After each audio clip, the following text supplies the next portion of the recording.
Olá, pessoal! Estamos aqui mais uma vez com Resenha de Mestre, um videocast e podcast do Mestrado Profissional da Baiana de Direito e do Grupo Transformações da Universidade Federal da Bahia. Estamos aqui com um convidado super especial, o professor Marcos Seixas, e hoje a gente vai falar sobre gestão de casos repetitivos e inteligência artificial. E aí, bora resenhar?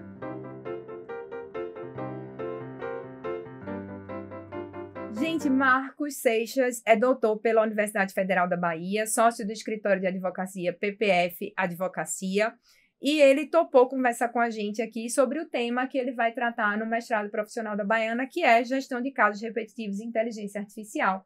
Marcos, seja bem-vindo ao nosso podcast e videocast. Obrigado, Gabriela, pelo convite. De nada, Vamos sempre lá. um prazer conversar contigo. Eu queria começar te perguntando sobre como surgiu o teu interesse para estudar inteligência artificial, para trabalhar com isso, e queria saber se na tua advocacia tu também trabalha com inteligência artificial. Sim, na verdade esse interesse ele surgiu justamente a partir da minha atuação como advogado, né? Desde que eu comecei a trabalhar na advocacia com consultoria para empresas de tecnologia, para startups, esse tema da inteligência artificial começou a surgir desde muito cedo, desde muito antes desse tema ficar hypado, como Há tá quanto hoje. tempo, mais ou menos, tu acha que começou a surgir na tua vida, assim? Profissionalmente, há pelo menos uns 6 anos atrás. Que massa. E aí, muito antes de se falar em regulação assim, com tanta intensidade quanto hoje, alguns clientes já tinham ferramentas de IA para ofertar serviços no mercado. E isso me fez ter um contato direto com essa tecnologia. Primeiro me motivou a entender mais sobre como é que tecnicamente ela funciona e depois a entender os impactos jurídicos, os riscos, os problemas que precisavam de regulação ou de normatização contratual, por exemplo. E daí surgiu esse interesse na inteligência artificial. Como docente, eu tinha a oportunidade de também criar oportunidades de me aprofundar nisso. E então, aqui na graduação da Faculdade Baiana de Direito, eu propus, e essa proposta foi aceita, criar uma disciplina chamada de Direito e Tecnologia. Que massa. Que inicialmente era uma disciplina optativa da grade da graduação, hoje é uma disciplina obrigatória. E um dos temas que a disciplina aborda é justamente a regulação da IA. Mas também outros temas, como blockchain, como biotecnologia. E isso tudo faz parte do teu dia a dia da advocacia? Faz parte do dia a dia da advocacia. Embora na minha advocacia também ela seja bem variada, né? Tá. Pegando mas assim, de cliente, tu tem muito o quê? Tu tem muita startup? Como é que funciona? Muitos clientes da área de tecnologia, startups, desenvolvedoras de games, empresas tradicionais, mais tradicionais do ramo de tecnologia, né? Mas também tem outros clientes de um nicho mais tradicional. Entendi. Deixa eu te fazer uma pergunta. Eu queria falar um pouco sobre inteligência artificial no âmbito dos tribunais, assim.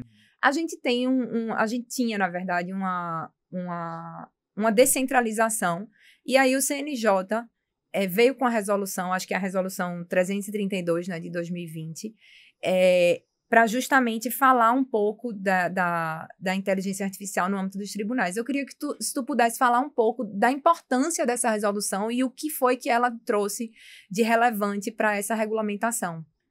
Claro.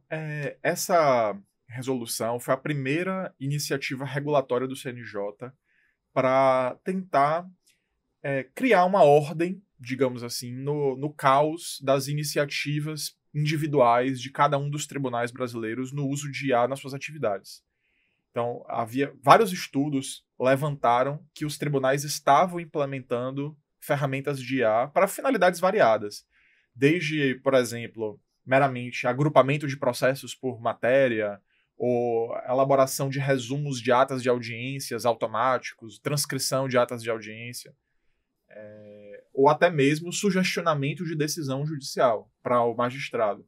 Então, essas diferentes tecnologias estavam sendo desenvolvidas nos tribunais de forma esparsa, e o CNJ viu a oportunidade de, primeiro, determinar que cada uma dessas iniciativas fossem cadastradas, fossem cientificadas ao CNJ, para que houvesse uma espécie de um mapeamento oficial dessas iniciativas, e também criar um regulamento que estabelecesse parâmetros, diretrizes éticas e jurídicas para como essas iniciativas iam ser pensadas, construídas, testadas e colocadas em operação. Essa resolução, ela inclusive foi recentemente substituída por uma nova resolução de 2025 que expandiu ainda mais essa normatização, né? Não divergindo, né, mas apenas aprofundando e consolidando os princípios que a resolução anterior tinha firmado.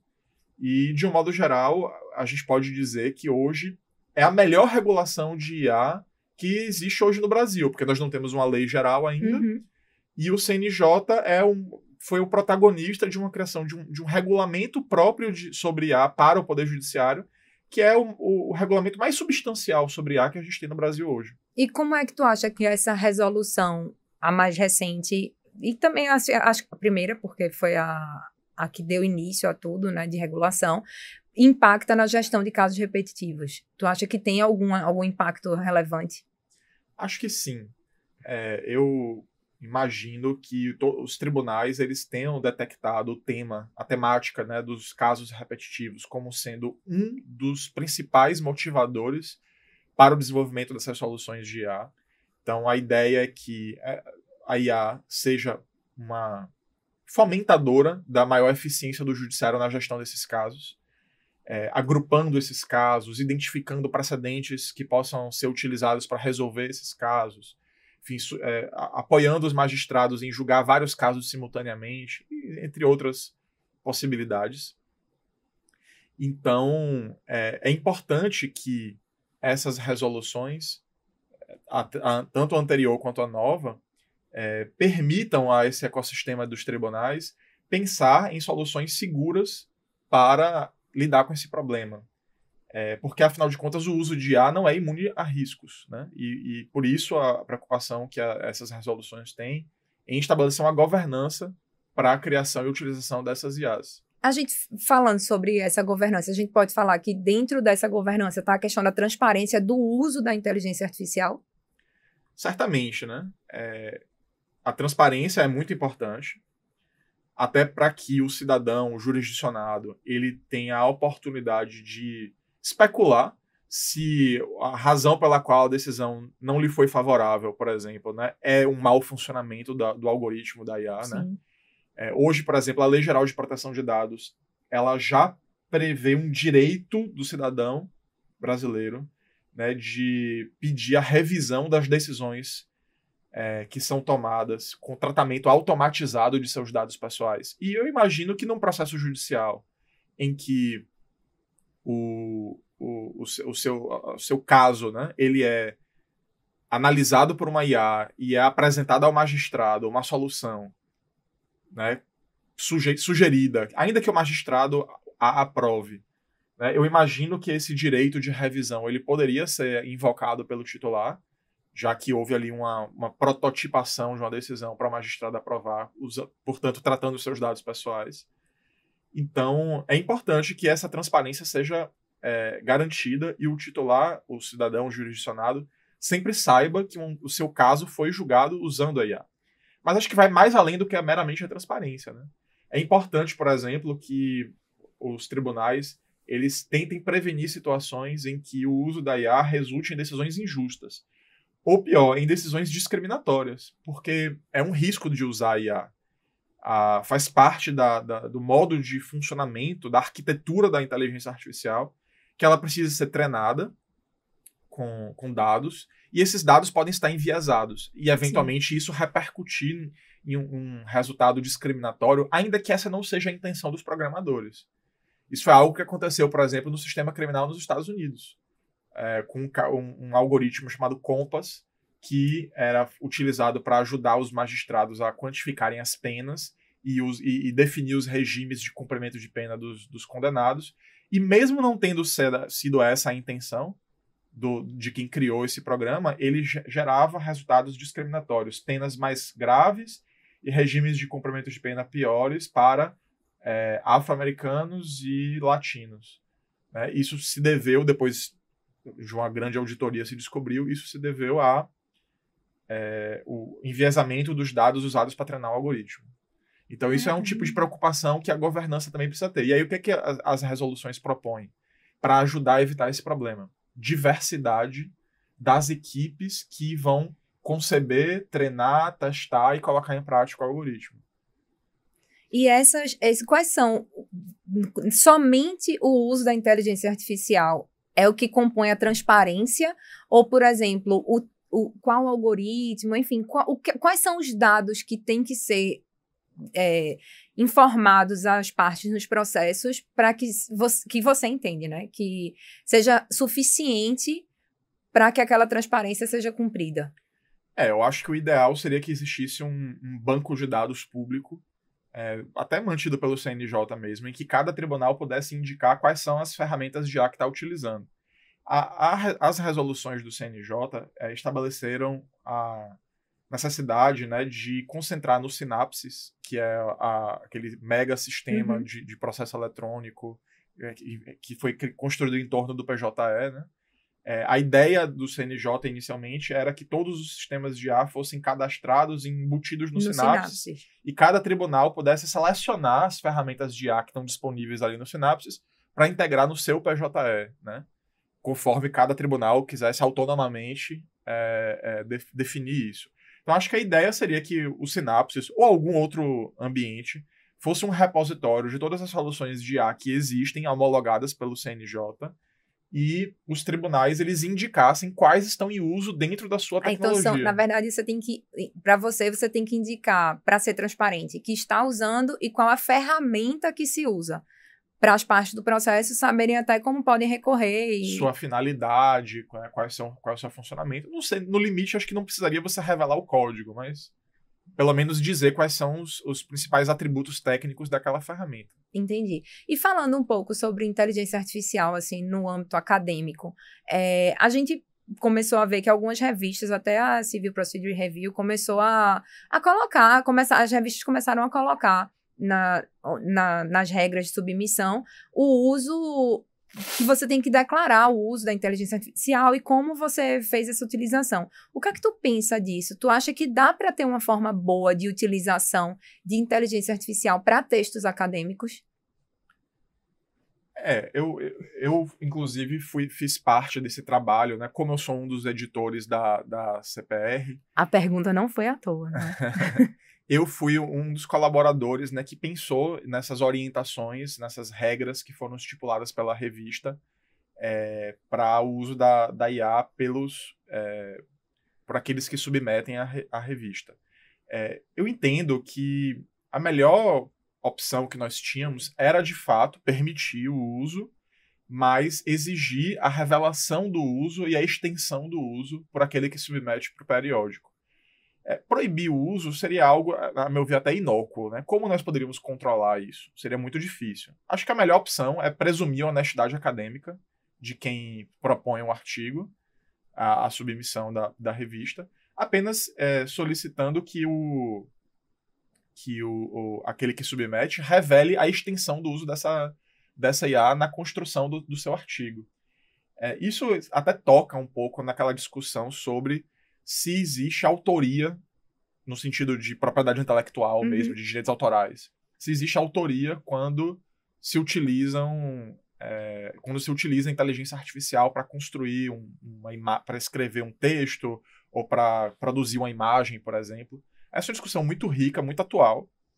Até recentemente orientei um trabalho de graduação sobre isso aqui na Baiana. E hoje tem prevalecido a ideia de que, desde que o sujeito ele tenha a direção do processo criativo e a IA seja apenas uma ferramenta para chegar até onde o autor gostaria de chegar, nesse caso haveria sim autoria. Mas quando o sujeito ele simplesmente dá um prompt seco ali na IA, escreva um poema sobre o Esporte Clube Bahia, e aí a IA retorna ali um poema que aquela pessoa humana não teve nenhum direcionamento, não concebeu a estética, as estrofes, nenhuma característica textual daquele poema. Nesse caso, não haveria contribuição criativa suficiente para que ele pudesse ser considerado o diretor criativo e, portanto, ter aquele poema protegido por direitos autorais. Então, essa resposta seca da IA seria um domínio público, digamos assim. Né? Entendi. E tem como controlar, Marcos, por exemplo, vocês colocaram a ideia de colocar nas diretrizes da revista, eu acho que foi sensacional, porque a gente não tem mais exatamente como controlar o uso, mas a minha pergunta é se tem como você saber que foi utilizado se a pessoa não declarar. Algumas pessoas acreditam que seria possível detectar. Tem algumas ferramentas aí no mercado que se propõem a serem detectoras de plágio, detectoras de uso de IA para a produção de trabalhos acadêmicos. Eu não posso dizer nada sobre a confiabilidade dessas ferramentas. Eu soube recentemente, inclusive, que alguém submeteu um texto da década de 50 para um desses detectores de uso de IA. E o detector de uso de IA disse que tinha uso de IA, numa época em que não existia IA generativa, né? Então, assim, não sei o quanto são confiáveis. Eu acho que a gente precisa confiar na honestidade acadêmica, que no limite é algo que sempre existiu, né? Porque mesmo antes de toda essa revolução tecnológica, nós sempre precisamos acreditar na honestidade acadêmica de quem submete um texto. Esse texto ele pode ser simplesmente uma tradução para português de um artigo que eu li de um chinês. Sim, claro. Eu traduzi e submeti como se fosse meu. Como os avaliadores não sabem chinês, eles nunca imaginariam. Então sempre precisamos acreditar na palavra de quem submete, como premissa inicial, pelo menos. Os teus orientandos, os teus monitores, os trabalhos que tu passa, tu permite que se use inteligência artificial? Permito, nessas mesmas regras. Eu exijo que revele a extensão em que usou. E eles estão sendo bem utilizados? Tu acha que tu tá tendo bom resultado com isso? Acredito que sim. De vez em quando aparece um trabalho ou outro que eu acho que, por exemplo, que não revelou o uso de IA, e eu às vezes fico pensando, será que houve ou será que não houve? Mas na maioria das vezes, os alunos que usaram revelam que usaram e dizem, olha, eu usei para fazer uma revisão textual. Usei para que ele sugerisse uma estrutura de tópicos para que eu pudesse desenvolver o trabalho. Então, acho que tem funcionado bem. Vou te fazer uma pergunta. Tu gosta de orientar o trabalho? Eu gosto. Especialmente quando tem uma identidade assim, entre o tema pesquisado e os meus interesses. Aí eu gosto bastante de orientar. Às vezes a gente tem que orientar um trabalho que a gente não gosta tanto, né? Faz parte da vida também. Mas tu geralmente conversa com os teus orientandos para discutir o tema de acordo com os teus interesses ou tu deixa muito livre? Geralmente não. E mesmo assim tu gosta de orientar? Sim. É um prazer na academia para você orientar. Não gosto de direcionar o que a pessoa vai pesquisar. Não. Eu queria saber uma coisa da tua vida, assim. Tu acha que tua vida acadêmica te ajuda mais na advocacia ou tua advocacia te ajuda mais na tua vida acadêmica? É uma boa pergunta. Acho que eu vou dar uma resposta diplomática. Vá, os dois. Não, sem brincadeira, né? Acho que os dois, porque assim, é muito importante na academia a riqueza da vida prática como operador do direito, assim, né? Como advogado, ou como juiz, ou promotor, o que for. Os exemplos, os causos, né, que ilustram as discussões, às vezes muito abstratas, você consegue trazer uma situação que você viveu ou que tomou conhecimento e que aquilo ali não apenas ajuda a explicar, como ilustra e dá mais, e desperta mais interesse no ambiente acadêmico, né? E ao mesmo tempo, é claro que a academia não apenas gera mais autoridade para o profissional, como também, gera insights, né? Você, às vezes, pensando numa aula, cria uma tese, uma coisa que você nunca pensou antes, tem a oportunidade de aplicar. Em mais de um caso, até um dos casos mais importantes que eu tive na advocacia, foi um IRDR que hoje está sob apreciação lá no Supremo. Foi um caso que eu só tive a oportunidade de desenvolver, conduzir o caso daquela forma, porque na academia eu discutia aquelas questões e aí veio um estalo e apliquei aquilo que eu discutia na academia num caso que estava na minha frente. Então tu acha que teu mestrado, teu doutorado são úteis na advocacia? Totalmente, né? Totalmente. Esse caso revela bem isso. Ah, que bom. É ótimo, porque tem muita gente que tá indo... Assim, tem muito estudante, né? Se a gente pensar que decide assim, eu quero advogar e não pensa que um mestrado, que um doutorado pode também ser útil para a advocacia. E eu acho que se ensina muito, a gente aprende muito a pesquisar, aprende tanta coisa que a gente pensa e aprofunda, aprende a ter mais profundidade, a problematizar. Então, assim, eu acho que tem tanta coisa Gera legal. uma casca muito grande na pessoa também. E além de criar repertório, né? Exatamente. Que é tão importante, né? E tu acha que o mestrado profissional, ele é importante também nesse cenário de contribuir com a advocacia? Para que tu acha que o mestrado profissional seria? Absolutamente. Então... Inclusive, nesse contexto, né, de fazer essa simbiose, garantir que o mestrado também repercuta na sua vida profissional. Acho que o mestrado profissional é ainda mais útil, mais importante dentro desse viés do que um mestrado acadêmico, por exemplo. Até porque o resultado, digamos assim, o desfecho do mestrado profissional é a produção, é a construção de um produto, e um produto que, por definição, precisa ter uma repercussão ou um resultado na atividade prática, na vida em sociedade, né? Então, um magistrado que vai pensar numa melhoria para o fluxo do seu tribunal, para um problema do seu tribunal. É um advogado que vai conceber uma ferramenta que pode ser utilizada para gerir os casos do seu escritório, enfim. Então, esse produto prático, que é o resultado do mestrado profissional, tem muito mais a ver com a sua atividade profissional fora do mestrado do que, por exemplo, um mestrado acadêmico, que muitas vezes pode se transformar numa questão mais abstrata, um diletantismo. Assim. Tem uma pergunta que às vezes os alunos me fazem em sala de aula, que é assim, qual é o bom uso da inteligência artificial para um trabalho? Tu teria como responder? Olha, eu sempre falo sobre isso, né? Principalmente com os meus alunos. Um conselho que eu dou é o seguinte: nunca pergunte para inteligência artificial aquilo que você já não sabe qual é a resposta. Porque se você não sabe o suficiente para julgar se a IA está certa ou está errada, você está se abrindo a um risco. Né? Eu uso muito a inteligência artificial. Da hora que eu acordo até a hora que eu vou dormir, o aplicativo fica aberto e eu vou interagindo com ele para diferentes finalidades diversas vezes ao longo do dia. Hoje mesmo eu já devo ter feito umas 10 perguntas para a IA. Eu uso muito a IA para me ajudar a fazer tarefas, por exemplo. Eu respondo muitos e-mails por dia. Então, às vezes eu preciso... E poucos WhatsApp, brincadeira. É porque ele tem uma dificuldadezinha com o WhatsApp. Eu respondo muitos e-mails por dia. Alguns em inglês, por exemplo. Então, às vezes eu pego eu preciso escrever um e-mail grande em inglês para explicar uma coisa. Então, eu acho mais... Eu chego na IA e digo, olha, tá vendo essa cadeia de e-mails aqui? Imprima o PDF da cadeia de e-mails. Responda o último e-mail dessa cadeia, explicando isso, isso e isso. Bota ali 3 bullet points. Ele rascunha para mim o e-mail, eu reviso, faço algum ajuste, se for necessário, e mando. Quer dizer, porque se eu fosse escrever do zero, me preocupando em não errar nenhuma regra gramatical, me preocupando em usar um inglês corporativo... Tu não ia responder meu WhatsApp nunca. Eu ia demorar muito mais de responder seu WhatsApp. Né? Então, eu faço isso muito. Outro dia, uma aluna da graduação aqui da Baiana me pediu para eu escrever uma carta de recomendação para ela, que ela ia participar de um mestrado na França.